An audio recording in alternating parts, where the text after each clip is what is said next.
Hey everyone, welcome back to the channel. Today I'm sharing something really special. A model ship that, believe it or not, helped to change how we understand life on Earth.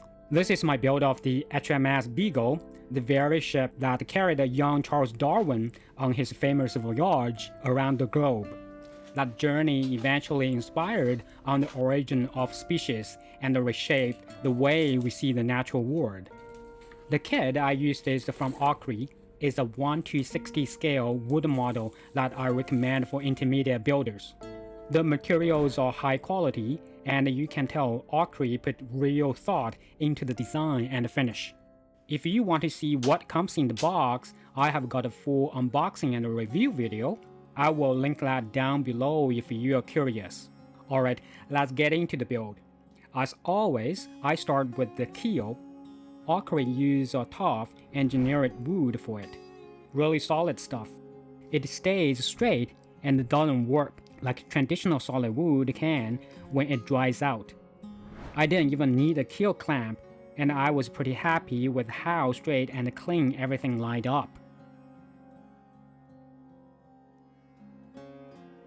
Now let's talk about the real ship, the HMS Beagle herself. She wasn't built to be famous. She didn't launch with fanfare or a noble mission. In fact, when she slipped into the water on May 11, 1820 at Woolwich dockyard on the River Thames, she was just another 10-gun Cherokee-class brig sloop designed for coastal patrol, anti-smuggling, and light exploration.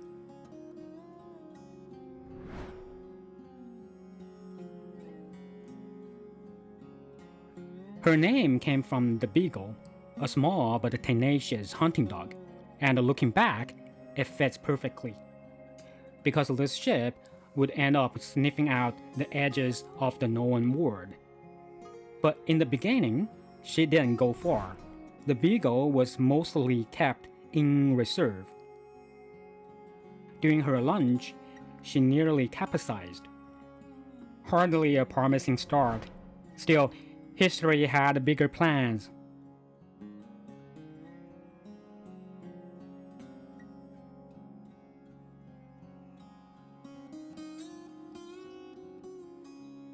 Now back to the model. After finishing the keel, I moved on to the deck planking.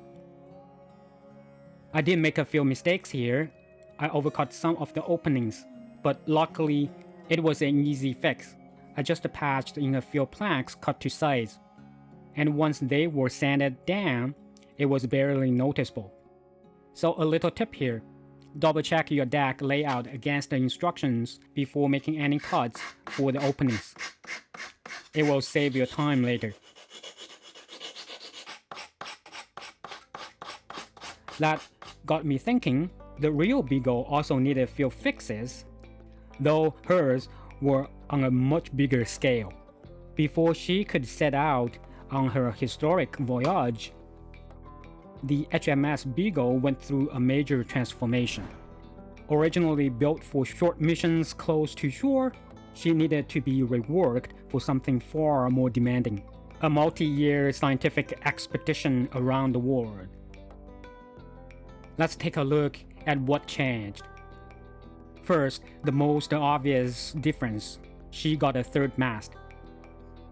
The Beagle started out as a two-masted brig slope, but she was rigged as a bark by adding a mizzenmast. That extra sail made her more balanced, easier to handle, and better suited for long ocean voyages.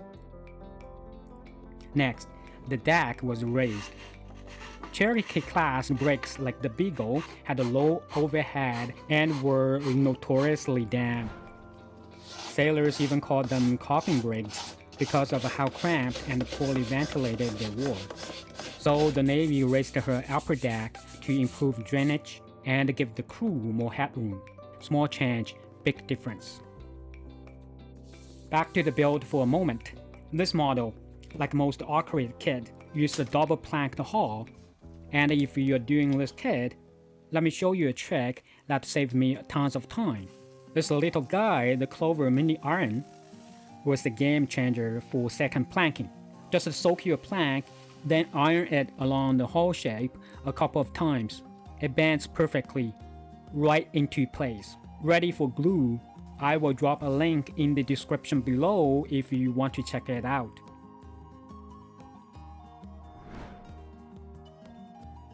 Inside, the layout was completely redone. They added new cabins for officers, a dedicated chart room, and even small space later for Darwin himself. The Beagle was no longer just a warship, she was becoming a floating science station.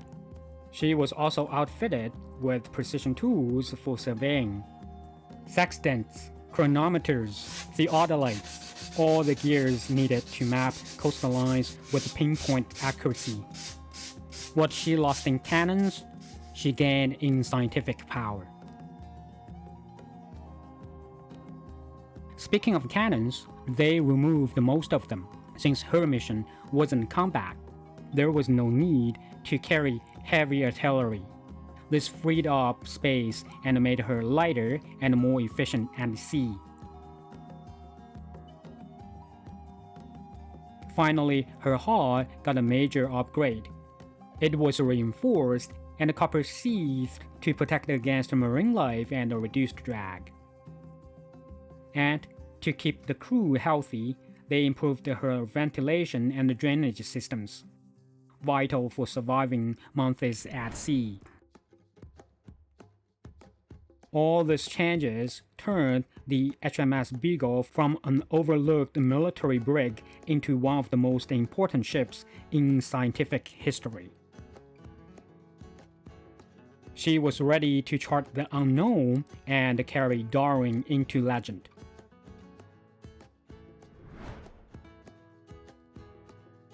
The Beagle's first real mission began in 1826.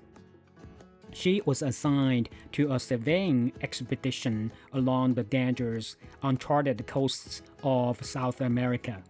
The lead ship was HMS Adventure under Captain Philip Parker King, and the Beagle came along as her support. At first, the Beagle was under the command of Captain Pringle Stokes, but the voyage was brutal. Harsh weather, long periods of isolation, and unrelenting pressure took their toll. Stokes fell into a deep depression, and tragically, during the mission, she took her own life. Command passed to a young officer, Lieutenant Robert FitzRoy. Smart, driven, and disciplined, FitzRoy stepped up to finish the expedition. That command experience shaped the rest of his life, and the Beagle's next and the most famous voyage.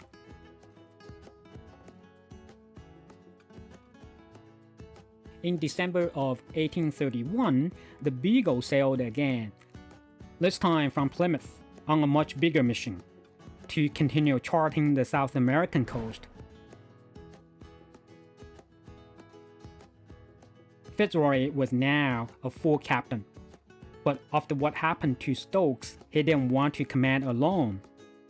He wanted a gentleman companion, someone educated, curious, someone to talk to. That someone turned out to be a 22 years old theology student named Charles Darwin. Darwin wasn't famous, he wasn't even trained in science. He just loved collecting bugs, studying rocks, and walking in the woods. But FitzRoy saw something in him, promise, potential, and invited him aboard. Darwin paid his own way, squeezed into a tiny shared cabin, and joined what would become the most important scientific expedition of the 19th century.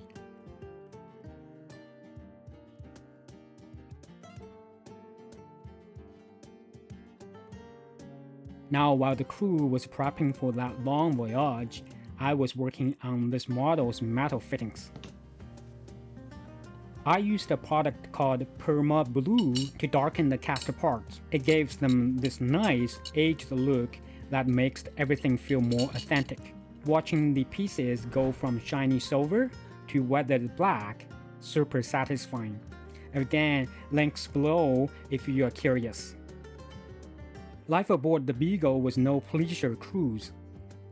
The ship carried about 74 men, officers, marines, surveyors, even artists. Darwin slept in a tiny hammock, often seasick, with barely any room to stretch. It was hot, humid, and at times unbearable. Captain FitzRoy was a brilliant officer, but strict and deeply religious.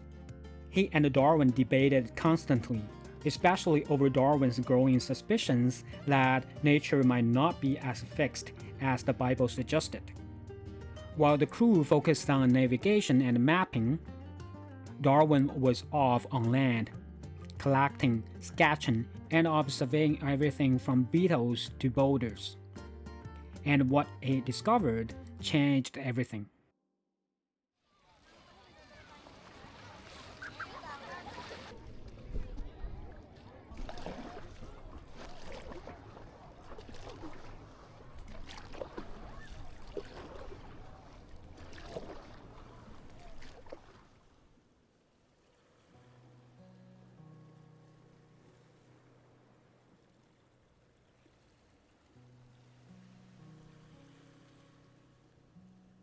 In Argentina, he uncovered fossils, huge ones,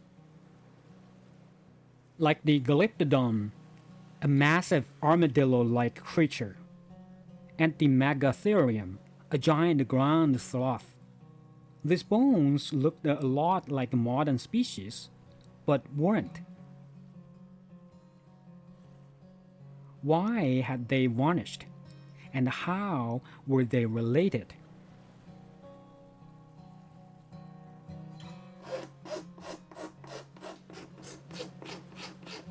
In the Pacific, Darwin started coral atolls and proposed a radical new theory. Coral reefs grow around sinking volcanic islands. As the island drops, the coral keeps growing upward, eventually forming a rim-shaped atoll. It was bold, and it turned out to be correct.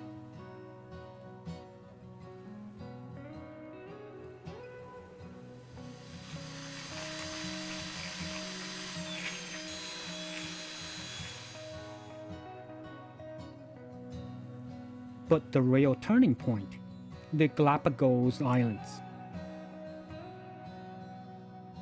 There, he noticed that finches on each island had slightly different beaks adapted to their diets. Same with the tortoises.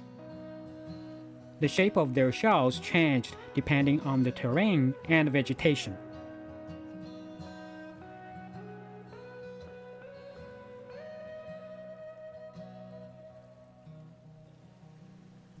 Darwin began to ask dangerous questions.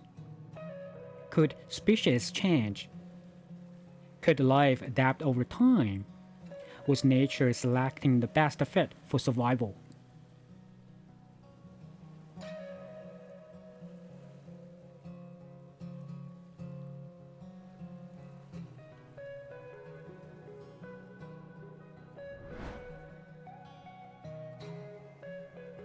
FitzRoy, a devout Christian, was troubled by these ideas. He and Darwin often clashed, late-night arguments below deck, torn between science and faith.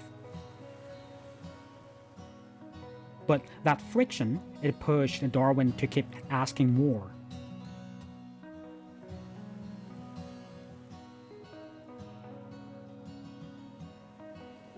By the time HMS Beagle returned to England in 1836, Darwin's notebooks were overflowing, stuffed with sketches, observations, and big, unsettling questions.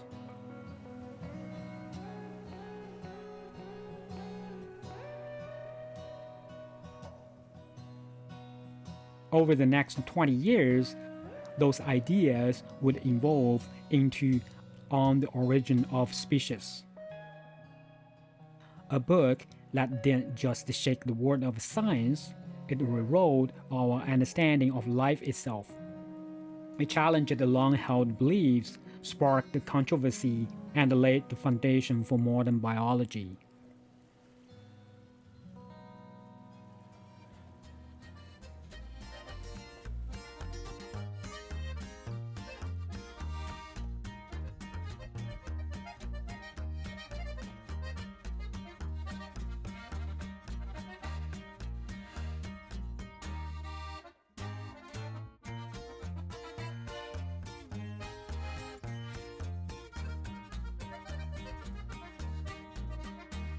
And believe it or not, the Beagle's story didn't end with Darwin. In 1837, she was refitted once again, this time for a quieter mission, surveying the coast of Australia and parts of the Pacific. No headlines, no famous passengers, but her charts became critical tools for sailors navigating those distant waters.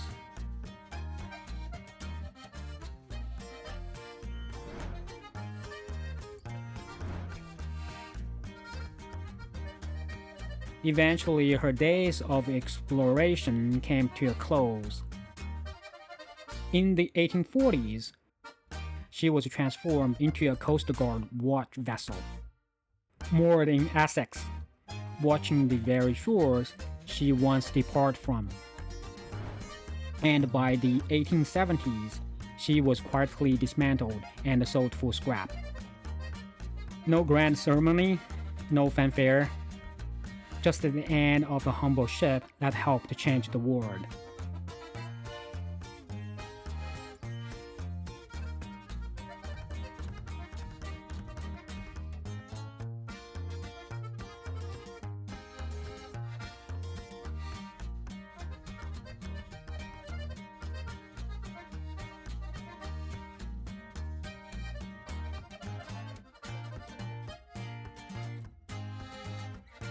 Now, back to the model build. Some of those spots for running rigging, yeah, they were tight. Reaching them felt almost impossible without growing an extra finger. But with a bit of swearing, a lot of patience, and a trusty pair of long-nosed tweezers, I got it done. If you are building this yourself, don't worry, you will figure it out too.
For me, building this model wasn't just about the hours of sanding and planking.